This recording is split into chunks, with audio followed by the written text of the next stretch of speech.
Tenses का अभी ये जो मैंने वीडियो बनाया था ये मुझसे डिलीट हो गया। अब इसको फिर से मैं आपको समझाऊंगा, एक्सप्लेन करूंगा।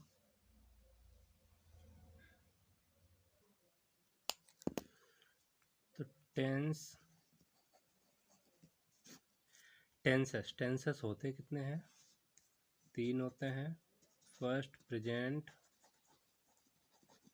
Second past, third future. इनकी पहचान क्या होती है? प्रेजेंट वाले में है वर्ग आएगा, है, हैं, हो, हूँ। पास्ट वाले में था वर्ग आएगा, अगर मेल है तो था, फीमेल है तो थी, बहुत से लोग हैं तो थे, या बड़ा आ की आवाज़ आएगी, बड़ी ई की आवाज़ आएगी, या ए की साउंड आएगी। फ्यूचर वाले में होगा वर्ग होगा, मेल है तो होगा, फीमेल है तो होगी, बहुत से लोग हैं तो होंगे। जैसे प्रेजेंट में अगर मेल है तो है, बहुत से लोग हैं तो हैं, और यहाँ पर अगर प्लूरल है तो वो हो, अकेला हूँ तो हूँ। अब प्रेजेंट हमने बता दिया। प्रेजेंट के 4 सब कैटेगरी होती हैं। First indefinite, second continuous,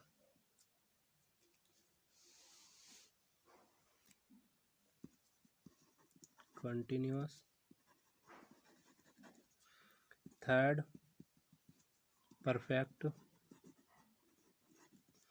fourth perfect continuous,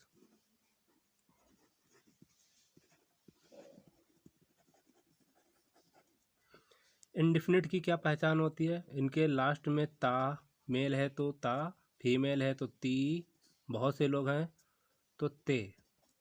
continuous वाले में मेल के लिए रहा, फीमेल के लिए रही, बहुत से लोग हैं तब रहे। ऐसे परफेक्ट वाले में मेल होगा तो चुका, फीमेल होगी तो चुकी, बहुत से लोग होंगे तब चुके का यूज होगा। या इसमें लिया है, दिया है, किया है आदि शब्द आते हैं। लिया, दिया, किया, या बड़ा आ, बड़ी ई और ए की आवाज़ या साउंड लिखे होते हैं। परफेक्ट वाले में इसमें कंटिन्यूस भी है प्लस परफेक्ट है, दोनों चीज़ें हैं तो काम हो चुका हो रहा होता है या हो चुका होता है, इसमें समय दिया जाता है। रहा है मीन्स रहा मेल होने पर, रही फीमेल होने पर, रहे बहुत होंगे तब के लिए प्लूरल, प्लस इसमें समय दे रखा होगा। अब निश्चित समय होगा, निश्चित समय मीन्स डिफिनिट होगा टाइम, डिफिनिट टाइम के लिए सिंस का यूज होगा, और अनिश्चित समय के लिए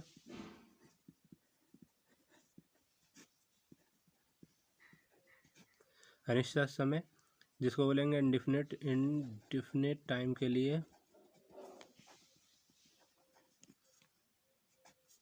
फॉर का यूज होगा, का प्रयोग होगा। ठीक है, तो पहले हम पढ़ेंगे प्रेजेंट का, जो यहाँ पर है प्रेजेंट का पहला पार्ट इंडेफिनिट से रिलेट करते हुए, फिर ऐसे ही ये सारे के सारे पार्ट जो हैं, यहाँ पे मैं सर्किल करता हूँ,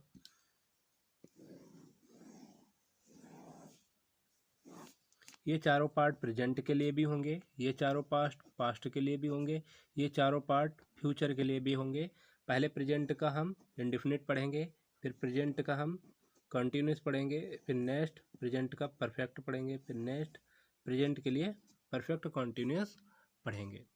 तो 1 बाय 1 इनको देखेंगे, साथ में चाहें तो नोट्स बनाते चलें। फर्स्ट है प्रेजेंट इंडेफिनिट टेंस।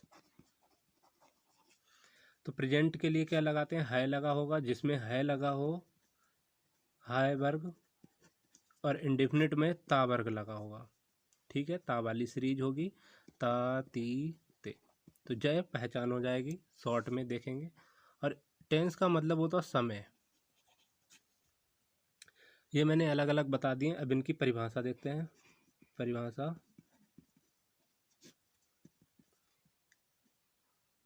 जिन हिंदी वाक्यों के अंत में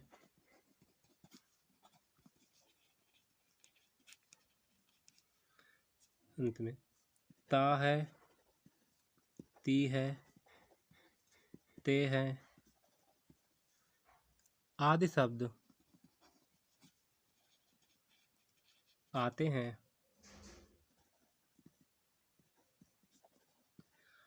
ठीक है। इसमें भी ता हूँ, ते हूँ, ये भी आदि शब्द हैं, ठीक है, इसमें लिखे नहीं है, ये आपको मैंने बता चुका हूँ। आदि शब्द आते हैं, उसे प्रेजेंट इंडेफिनिट टेंस कहते हैं।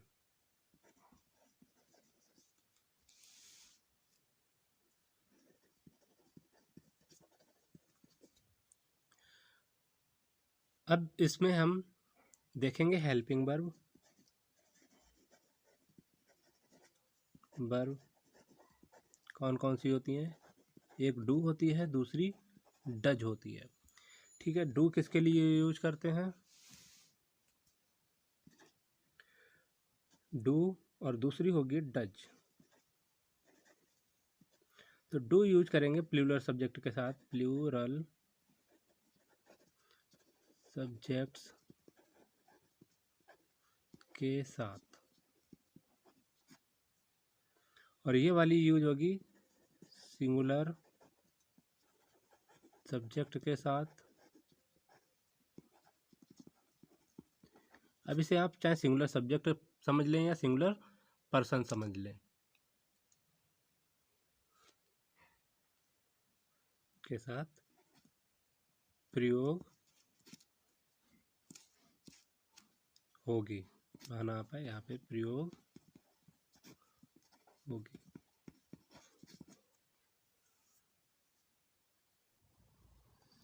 मेन वर्ब, मेन वर्ब की फर्स्ट फॉर्म यूज होगी। अब ये मेन वर्ब क्या होती है, इनको आगे डिटेल में देखेंगे। अब इनका पहले स्ट्रक्चर देखते हैं। स्ट्रक्चर ऑफ सेंटेंस, सेंटेंसेस क्या है ये भी बता चुके हैं। वर्ब क्या है ये बताएंगे, कौन कौन सी होती हैं, और कुछ बता भी चुके हैं। अफर्मेटिव, ठीक है, यहाँ पे मैं पहले पूरी लिख देता हूँ। अफर्मेटिव, अफर्मेटिव के लिए सब्जेक्ट प्लस इसमें मेन वर्ब रहेगी, main verb plus S E S I E S plus object. Negative, negative में सब्जेक्ट प्लस, अब इसमें या तो डू या डज, दो में से कोई एक आएगी, ये भी बता चुके हैं। प्लस इसके बाद नॉट, फिर मेन वर्ब की फर्स्ट फॉर्म, फिर ऑब्जेक्ट यूज होगा। अब एस या ई एस यहाँ लग चुका है, तो इसमें मेन वर्ब में एस या ई एस नहीं लगेगा। इसके बाद आते हैं इंट्रोगेटिव में। इंट्रोगेटिव वाले में सबसे पहले डू या डज होगा, फिर सब्जेक्ट, फिर इसके बाद नॉट, फिर मेन वर्ब की फर्स्ट फॉर्म यूज होगी, फिर ऑब्जेक्ट, इसके बाद क्वेश्चन मार्क। इस चीज़ को ध्यान में रखेंगे, शुरू में क्या होगा, सेंटेंस का अगर हिंदी वर्ड है, शुरू में क्या होगा, तब डू डज अप्लाई करेंगे। इसके बाद है क्वेश्चन वर्ड वाला,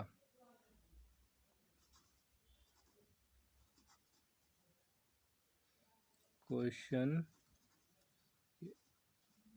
वर्ड। तो क्वेश्चन वर्ड वाले में सबसे पहले क्वेश्चन वर्ड होगा, फिर हेल्पिंग वर्ब होगी डू या डज, फिर सब्जेक्ट होगा जिसमें अगर नॉट है तो लगाएंगे, नहीं होगा तो छोड़ देंगे, फिर मेन वर्ब की फर्स्ट फॉर्म यूज करेंगे, फिर प्लस ऑब्जेक्ट यूज करेंगे, फिर प्लस क्वेश्चन मार्क। ये इसका स्ट्रक्चर रहेगा। इस स्ट्रक्चर के बाद सारी चीज़ें कंप्लीट हो जाएंगी। अब सेंटेंस देखेंगे, जैसे वह पढ़ता है,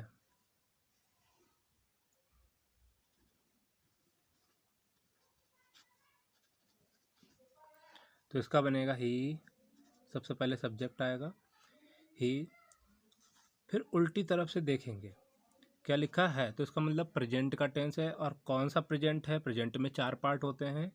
तो हमने देखा ता है, तो ता किस में आता है, प्रेजेंट इंडिफिनिट वाले में। तो यहाँ पे अप्लाई होगी प्रेजेंट इंडिफिनिट का रूल। प्रेजेंट इंडिफिनिट में कौन सा है, अफर्मेटिव, निगेटिव, इंट्रोगेटिव या क्वेश्चन वर्ड। तो अफर्मेटिव है, अफर्मेटिव में डू या डज नहीं लगता, मेन वर्ब लगेगी। तो रीड।